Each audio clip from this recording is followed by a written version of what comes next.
So thank you all for being here early. Like I said, it's important that we, have everybody interacting, getting comfortable with each other. My live feeds are very interactive. I love it when you all interact with each other. I love it when you interact with me. And I try to interact as best as I can. So first of all, to let you know what we're here for today. Obviously, a lot of people have been saying Seth Rich, Seth Rich, Seth Rich. What I am here to offer you is a comprehensive analysis of what all this means. Now, of course, it is not my job to say whether something is true or not whenever we obviously don't have the exact proof or the most damning proof. But it is my job, however, to report when something gives me probable cause to do so. And I try to do my best job to analyze that and break it down and connect dots that are otherwise hard to connect without the, not only the information that you have right now, but just the right amount of background knowledge to the situation. So before we get started, I do have my Patreon link in the description. Also, it's at the top of my Facebook page. Please consider becoming a monthly contributor. We've been doing some great things. We brought some contributors on. We're having H.A. Goodman on, the former CNN contributor, Huffington Post contributor, and the guy who created the website Counterpropa. Me and Samira will be interviewing him tomorrow. And we actually have a surprise for you all this coming up Sunday. I can't tell you yet because we have to wait for one more person to agree to it. But it's going to be interesting. You're not going to want to miss that either. Also, if you're watching on YouTube, which will be later, I'm going to be posting all of the links. I'm going to create, because I think has been a problem for a lot of people who are trying to research this. I'm going to create a one-stop shop for everyone who wants to read links to Seth Rich. Now, those links, I will be verifying the information as far as having multiple sources, but I will be indiscriminate in those links because I think in the case like this, we should allow the people to read and learn how to use their own damn brains, use logic and reasoning and common sense to figure out and connect the dots. So what I'm going to do is I'm going to have 2 YouTube videos. I'm going to take this live stream, break it up into 2 videos, and then I'm going to have a one-stop shop on both of the videos. They will have the exact same links, but I'm going to have all the links I can find, and those links will be updated daily if I can, if not more. So everyone, when you need to go somewhere to give people information, to talk about, give people a quick link, whatever, or even just have an analysis of the video, you can go to my YouTube page, and I'm going to create like a one-stop shop with a bunch of links, all the, the credible links that I can find with credible corroborated information. All right. So let's get to the nitty-gritty. It's been a long day. It's been a long week. For some who have been involved in this political game, for the entirety of Bernie Sanders' election, it's been a long year and 2 years at this point, it feels like. A lot of people have made a lot of sacrifices, whether it be of money and time. And, allegedly, some people have sacrificed their lives. And one thing that makes me so interested in this case is because it has really exposed a lot of the problems. It's exposed a lot of the problems with the way that our society is, that we think, that the masses think. It has exposed the problem that many people weren't aware of, unfortunately, until this year, of how media, I knew media was used to control us. I think all of us did to a certain degree, but not in the way that it's pretty much being, and I use this term literally, it's being weaponized against us at this point. And that's a scary thought.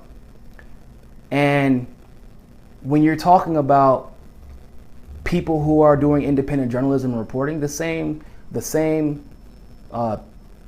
goals that we thought mainstream media had, the mainstream news media had, just doing our thing, reporting, putting ourselves on our own platform. And once, as a consensus, because I would say a lot of us, left, right, in the middle, all kind of have a consensus about how we feel about the mainstream media, how we feel about both Democratic parties, how we feel about Hillary Clinton and Trump. And a lot of us are even unified in our support of a candidate like Bernie Sanders. Once that happened, and you see channels with hundreds of thousands of subscribers, in some cases millions of subscribers, become demonetized, as in their videos were being considered, the content wasn't appropriate for monetization or for ad revenue. Losing, and for those of you who don't know, some of these channels, and I hate to put Kyle Kalinski's business out there, but it's public, like Kyle Kalinski's Patreon, just his Patreon is $20,000 a month, okay?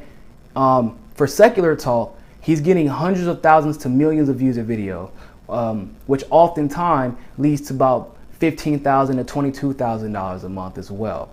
So some of these people's livelihoods are relying on doing what they love to do and bringing truth, whether we disagree or agree with them all the time. And that includes Alex Jones. I know, but we have to include him. It's just weird how this type of attack has never happened. Okay. And as all this stuff is circulating, I'm realizing that now, even more than ever, that we're trying to be silenced. It is important for us to try to reveal the truth to the best of our ability. And we don't have to tell you what is true and what is false. But I don't give a damn what it is. If it's news, it's news. Like, if it's news, whenever the election rigging was alleged and more than one person in one state, officials and non-official, said this is happening, it should have been news. Whenever one person is murdered in the street, not connected to anybody but the DNC, at such a high level, which people didn't know as well, it should have been news, and we should have more details than we did up until recently. Whenever Sean Lucas mysteriously died and no one, including a private investigator, whom I know personally, could pull an autopsy on this man, it should have been news. Whether or not he was murdered under the circumstances that we believe he was murdered in, it should have at least been news. But the problem is, they will not report this news. Why? Because if you report the news, then people will begin to research. If you research, you might start to feel some type of way about what's taking place. If you start to feel some type of way about what's taking place, you start putting pressure on the people who do not like having pressure on them, because they are getting paid to ignore these things and overlook them. But everything that we say, everything that we hear, isn't always truthful. But how do we reserve the ability to determine whether something is truthful if we never even hear about it? Why is demanding an investigation of a murder at 4 in the morning, 4:15 in the morning? I have some very interesting statistics that has, been totally contrary to what everybody's been telling us. Remember how that popular lie was started about, crime was going up in that neighborhood. That's what happened. It wasn't nothing mysterious about it at all. That was a lie too. So there's a lot of reasons to be suspicious. And the guy was if this was Debbie Wasserman Schultz or Hillary Clinton or Donna Brazile or any of those people, there would be an open investigation and they would go on a manhunt. But this guy was in charge of your voter expansion data. He was the director. And for some reason, he wasn't deemed important enough for you all to push an investigation for. And when we try to push an investigation, it's the same thing that happened with Hillary Clinton's email scandals, right? And the same thing that happened with the WikiLeaks. First, they tried to suppress it so that we would never hear about it, if you all recall. Then it became a trend on Twitter. So at that point, they go into damage control and immediately start to discredit, because this is the same pattern. They do it, if you've been paying attention, to the same pattern they've done over and over and over again. They discredit They say Julian Assange is working with the Russians. The same people who say that Julian Assange is working with the Russians now were championing him whenever he was revealing information about the Bush administration. You want to know how we know? Because Obama just released Chelsea Manning. Chelsea Manning released information to Julian Assange, which is how it's released in the WikiLeaks. But he didn't seem to think that Julian Assange was working with the Russians then, only at this very moment in time. So they discredit. First they silence and suppress, then they discredit. And then they come up with buzzwords. Same thing they did with the election rigging. Right-wing conspiracy. Now, I've been involved in politics for some time. I'm 28 years old, but I've been involved in politics for some time, and I've always read, at least. And I used to do debate in high school, so I read a lot of politics. I used to have entire bins full of news articles and scholarly journals and things like that. Right-wing conspiracy theory has never been a popular term used in the mainstream media until very, very recently. And guess why? Because they can't say progressive conspiracy theory. Because then people are going to be like, well, no, progressives are smart. You know, we're associated with being part of the higher education class. They can't see left-wing conspiracy theory. They're not going to talk about the fact that progressives were more involved in the Seth Rich situation than the right was until very recently. Only because Fox News finally reported on it, and only because Sean Hannity finally reported on it, that it became an issue of the right wing, right? But if you've been here, if you've been listening and you've been reading and you've been doing your research, you know that we were the ones who pushed. The progressives were the ones who pushed for this. But once you say right wing, they associated with Breitbart. They associated with Fox News. They associated with Hannity. They associated with Bill O'Reilly. They associated with Donald Trump. They associated with everything, every stereotype that they have of the left. Or of the right, excuse me. And whatever reason, the word conspiracy has been hijacked and turned to this negative thing. Like, you know, committing a conspiracy, like, for example, conspiracy to commit election fraud, that would get you like 10 or 15 years in jail. So conspiracy is not like some, you know, fake word that just gets floated around. If you use that term in court, somebody's going to jail if it's proven. A theory is based off of some probable cause to lead you into a logical analysis that this is a possibility. But when you study, quote unquote, legal theory, it is just that. It's legal theory. You have to start with a base. So, we're going to start with the base. Okay? So for all of you who do not know, Seth Rich died on July 3rd, 2016. No, excuse me, I lied. It was July 15th or July, was it July 15th? No, July 3rd. Yeah, July 3rd, 2016. And if I'm wrong, I think I might be wrong by a couple of days. But the significance of his death has a few levels to it. One, he died right around the time that WikiLeaks dropped, as you all know. Which was weird, not gonna lie. But actually at that point in time, most of us didn't make that connection. Because we said, okay, voter expansion data, he probably knows some stuff that we probably should know, but we didn't connect that to WikiLeaks. Because, once again, most of us did not know his IT background. We didn't know that's what he primarily dealt with. We just thought DNC politics makes sense. Cool, moving on. Turns out this was also right before the Democratic National Convention. Suspect again, but we still have a lot of questions at this point. Furthermore,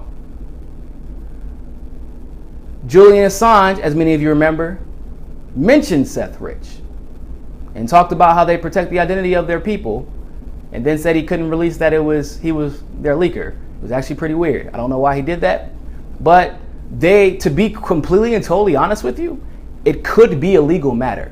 He may be under a legal pressure because Julian Assange, if you've noticed, The reason they can't ever pin him for anything is because he does everything by the book.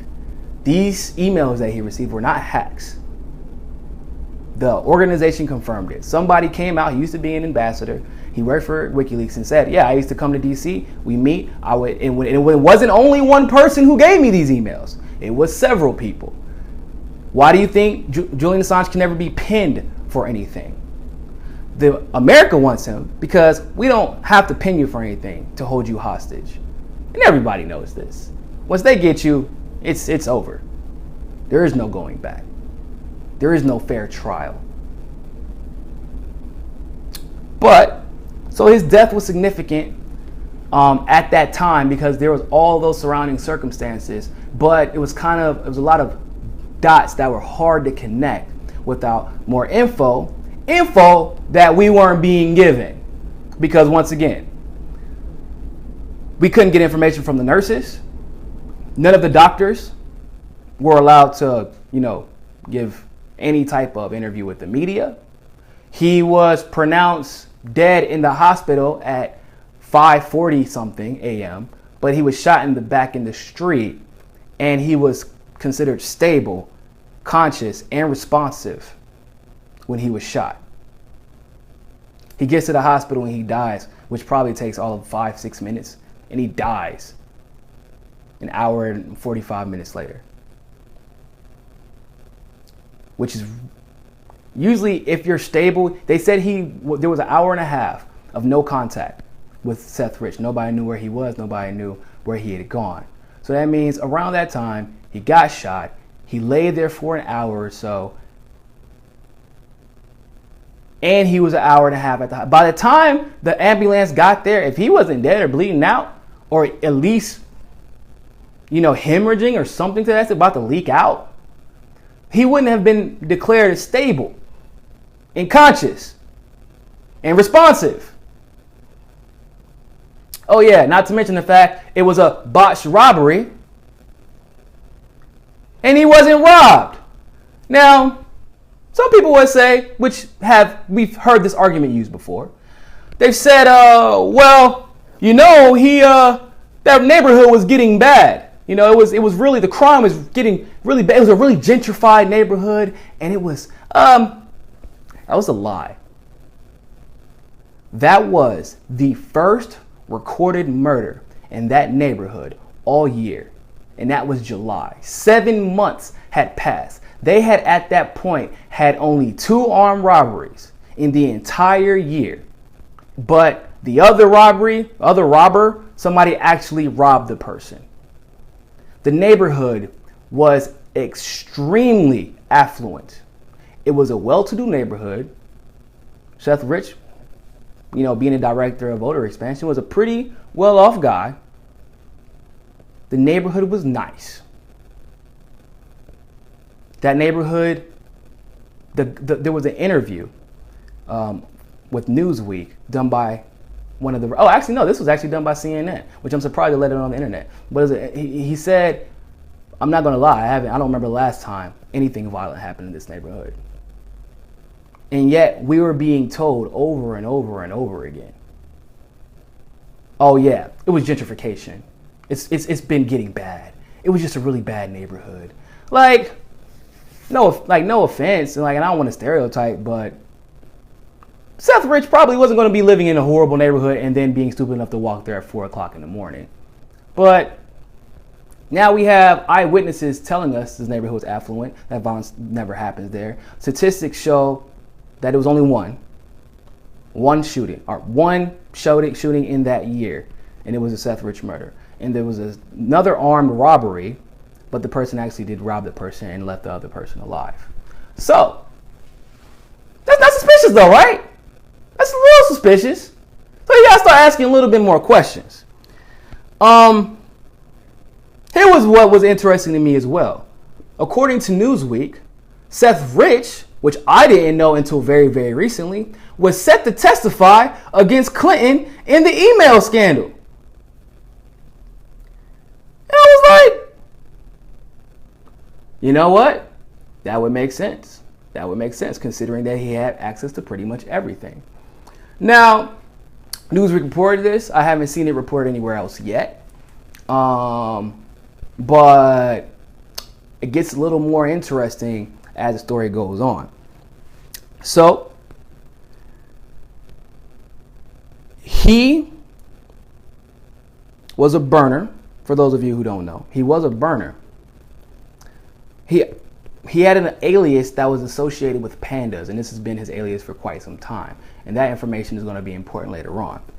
But through these social media websites, a bunch of people were able to determine that, oh crap, Seth Rich was a burner, and he was extremely affluent technologically, or he was nice when it came to Reddit. And I'm not joking. Like, to be a Reddit nerd, you gotta be a Reddit nerd. Like, you don't just wake up one day and decide you want to go on Reddit. And the day you do decide that, if you're not extremely patient with technology, and you don't want to deal with it. But Seth Rich was huge in the Reddit.